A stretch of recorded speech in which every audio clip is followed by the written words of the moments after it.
ఏంది మీ బాడీ ఉబ్బేది కాదు వాడు ముందే ఆవైనాడు వాడు.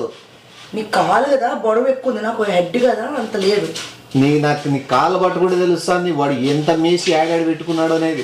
2 నీళ్ళు లేపరా నేను తాగేకి. నిమ్మి ఆకలి అవుతున్నా, బిర్యానీ ఆర్డర్ పెట్టుకో. తిందామా? తిన్నాను, నువ్వు తినేదాని గురించి ఏం మాట్లాడుతూ. నా 10 కిలోల మధ్యాహ్నం నుంచి నా మొత్తుకొని చచ్చిపోతున్నా కదా, నీరు గొంతులో నా 10 ఏది నా బాడీ అంటారు గీడంటారు నువ్వు ఓనా నా నా నా నా నీకే డబ్బులు అడిగినావు కదా అవన్నీ. నేను ఇప్పుడు నీకు విషయం తెలిసి వెళ్తా, మా ఇంట్లో వాడు చచ్చిపోయినాడు, వాడు నాలేకి వస్తానని చెప్పి నేను మెత్తిగా యాక్ట్ చేసి ఇప్పుడు ఆ బాబుని భయపడేచ్చి నన్ను డబ్బులు గిబ్బులు లాక్కుంటా గంటలో ఉంటా నేను నీ దగ్గర. వస్తా నాకు ఫోన్ చేయద్దు, నువ్వు నేనే డబ్బులు తీసుకొని వస్తా.